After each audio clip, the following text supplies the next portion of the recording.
think I had some of the Canadian, some miscellaneous, older Canadian, but I brought more of that.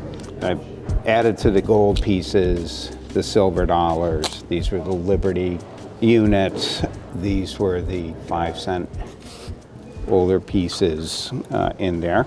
And then I think these are all Wheaties. And again, I don't know, are people still hoarding them? Are they just disappearing for copper? Are they? In significant quantities, there are people who think of copper as some asset class investment. But if you've ever lifted 1,000-pound bar of 1,000-ounce bar of silver, this thing weighs 70 pounds, and you know you're picking up 1,000 ounces of silver. And there's a level of comfort in knowing that this is silver, you know. But when we've sold these, 100-ounce bars of copper, and it's heavy, and it's, $10, and you wonder, why am I lifting up this heavy thing that's $10? So we worked on this area of the collection before, and we calculated this little accumulation here around $4,000. We made you a standing offer, and I said, look, if what you have is similar to this, if it's like this, then are you a coin collector, or are you a speculator, or are you someone who's putting yourself in a position to make an educated, informed, buying or selling decision? In your case, a selling decision. So if the collection presents itself with parameters that allow scope for expansion, that's a strategy. So do I have a blue book, and do I have, this coin and this coin and this coin missing? Am I going to fill these spaces? And then once this is filled, is this going to be something that I'm going to update and upgrade? And then once I've upgraded, am I going to upgrade again? And so that's a strategy. But an accumulation like this, if this is worth, $4,000, you can take that $4,000 and you can multiply it tomorrow. You can multiply it 10 times, you can multiply it 100 times. But if you think you've got $4,000 in silver and gold, and you're looking at the gold price or the silver price, you don't have enough money, you don't have enough of a resource that can provide you a meaningful return. If you've got $40,000, yeah, it's worth playing, the market and speculating. You got $400,000, better. But if you've got, $4,000, this really isn't going to move the needle very much if gold improves by, even 20% or 50% or even 100%. So that $4,000 today has a tremendous amount of value over, the long term. So everything is something that needs to be put in perspective. Just to own silver or to own gold and think that you're playing the long tail on the price is literally self-defeating, or it can be. And that's why I'm really glad that we're making an intelligent decision today based on what we already learned, earlier. This is an eclectic accumulation. So yes, let's see what that eclectic accumulation is. We arrive at a value, and now that check is going to just be a lot more powerful, a lot more useful than this is. Because is this even really something that you can even love? Right.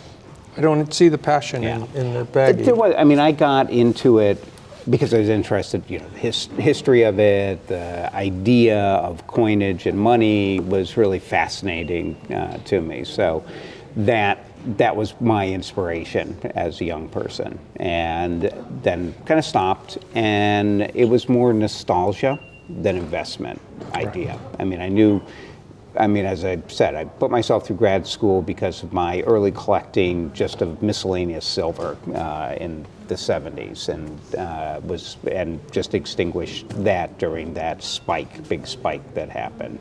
And that was the only kind of investment-oriented activity that I did. The rest of it was like, this is still kind of fascinating, but I don't know what to do with it. And after 40 years of moving it and not knowing what to do with it, right. it doesn't have value to me. Right. So as something, and for collectors who are looking for specific things, it's great. I'm happy to put it back into circulation and let people both take the value and the joy of collecting from it again. The passion comes from the story. So it's a lot easier to immerse yourself, to connect to something that is cohesive. So if you're looking at a story of silver dollars and you start with a seeded dollar, and then you see a Morgan dollar, and then you see a peace dollar, so you now have a story unfolding, and you can bring yourself into it and connect to a moment in history in that timeline. It's really difficult to find where the passion is in a fragmented array. Right. And it be because I accumulated things, from different people in the family. It was also, those weren't meaningful, but they were not things that by themselves I was just going to extinguish or give away or let go at the time. So, I mean, there was a time when I did have a collection of Indian head pennies, because that was kind of cool. That was kind of a fascinating thing. And and then the Lincolns obviously were the first thing that I did. And I think I hit that price point with the Lincolns. There are a few Lincolns that are a little pricey, and especially for a young person, I wasn't really willing to go there with them. And it wasn't important that I had every single, the 1909 SVDB coin in uncirculated or very fine condition.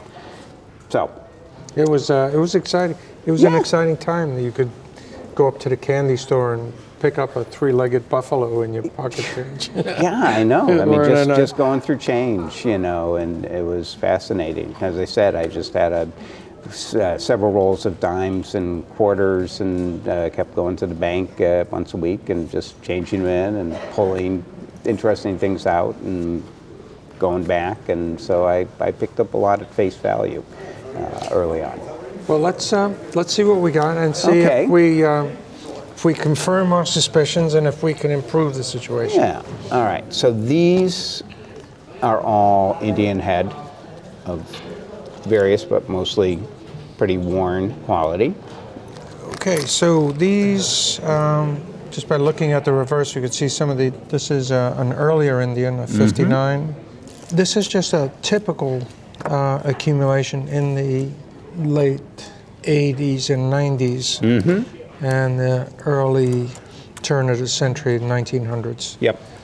And these guys have been exposed somewhat to the environment, so they're a little, they're not culls whereby they're damaged, but they're not full, very good to find. They're just, they're just goods, what we call goods. And these typically maintain their price over the years, pretty much, $1 a coin. So a roll typically sells for about $50 of some of these better conditions. And collectors will hunt through them, and there's no varieties to find. Right. In Indians, there's only several key dates and semi-key dates, which fill the empty spaces in books. So this is pretty much like a $50 roll. And then Buffalo nickels. There are two price levels, one without dates, which we call no dates, and some with dates. And again, as with most issues, the earlier dates in the series are more worn than the later dates. So you got about a roll and a quarter of Indians and some buffaloes. And then I separated out these. These are the 43 steel series. Right.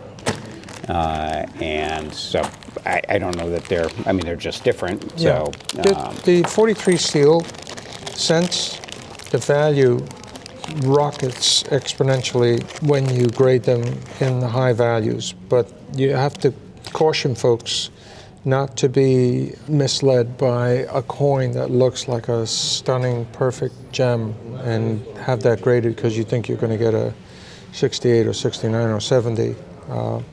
Those grades are very, very elusive. They're almost unobtainable because the strike and just all the other characteristics of the coin come into play. So the grading companies are very, very particular about awarding lofty high grades to steel pennies. But if you do come across them, then they're very, very desirable and very valuable. But it's better to buy one that's already graded and pay the extra money rather than, be just treasure looking. hunt, Yeah. looking for high-grade steel cents. This is the famous 1909 to 1940 Lincoln cent collection, missing the SVDB and the 1909S, the 11S, the 14D. And this is well circulated, but nice clean coins which tell a story. See, like we're getting back to the kind of stories that we were looking at before that could lead somebody to be a collector from an album like this, because you can see that this was somebody who got the coin from circulation, but it was selective about putting it in the book. So it had to be at least really attractive and nice and clean in order to get into this book. And this is a book that was on its way. This is my second book. Right. So my first books were, like this, and then I upgraded to that at that same kind of stage. Yeah. So. When you upgrade, you usually get to pay more for the better book. Oh, of course, yeah. I mean, it's the cost of that is more than the coins. Yeah.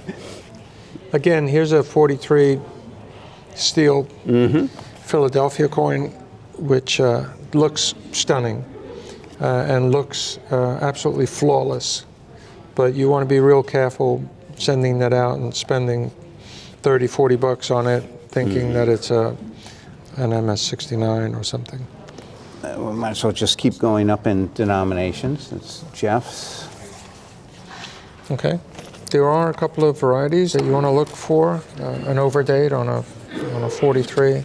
And if you're looking at really high grades of Jefferson nickels, then you want to start looking at 5 steps. But these are all pretty much circulated. So, but Jefferson nickels have a very strong following on some of the varieties. Yeah, and then these are just extras that are in the 42 to 45 partial silver. Right. So I just had those separated out.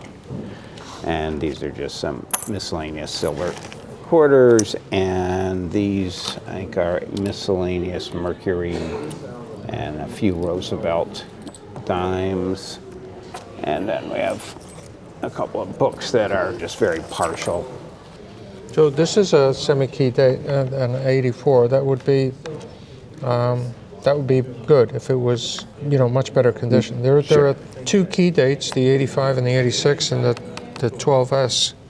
That isn't a 12S. But it's not, yeah. No, that was just an extra one that was kicking. So, yes. Yeah, so that's a 1910 in a 12S. And this is the 84. So, okay. Anything else there? Yeah, well, these are just this is part of the miscellaneous unusual things. And I don't know if any of them have any interest or value. Okay. Hollow penny? Not sure what that means. Yeah, I'm not either at this point. I mean, different people would give me different things that.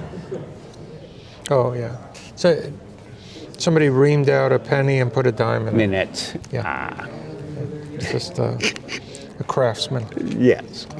Okay, and these, missing number, they're just soft strikes. There's no number 2 after 2, and this has got what we call a cud, when you've got extra metal up against any part of the coin, the rim or the date. Yeah. These Stone Mountain coins are about $30, $40, and the Columbus, they're very common, and they're not very pricey, even in high grades. And this is a group of silver certificates they're not sequential, they're a mixture of 30s and 50s. Okay. And this was a bet between two guys. Yeah, nobody won. Good bookmark now. Okay, that's a slightly better note. So this is pretty much in very fine condition. This has been folded like that by a previous owner, but it's fairly white, and the paper is fairly fresh and crisp. And it's a nice, desirable looking note. It doesn't have tremendous margins because they're small at the top and the bottom, but large at the sides. But paper money is becoming very increasingly popular. So, yeah, that's the best thing in this lot, actually. And so I think we're at the end. Okay.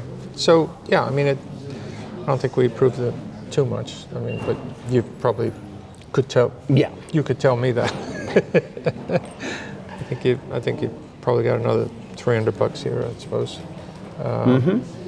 So we do 4,300. I mean, yeah. I mean, it brings us right back to pretty much what we've been talking about. Is this worth saving on to because you think it might go from 300 to God knows what? No, the only thing that I would time? keep is if I were interested at some point in, picking a collecting idea back up. Right. That'd be the only value, really. So other than that, it's pretty much as you say. It's going to go back into storage. So. This piece is very interesting. This guy. You really want that? Well, there's a story here. Yeah, I'm sure there is a story. I'm determined to find it. Well, if you can find the other half. If I can find the other half, who knows where it could what it will actually be. Okay. Great. Well, that sounds good. Thank you. Okay. Thank you.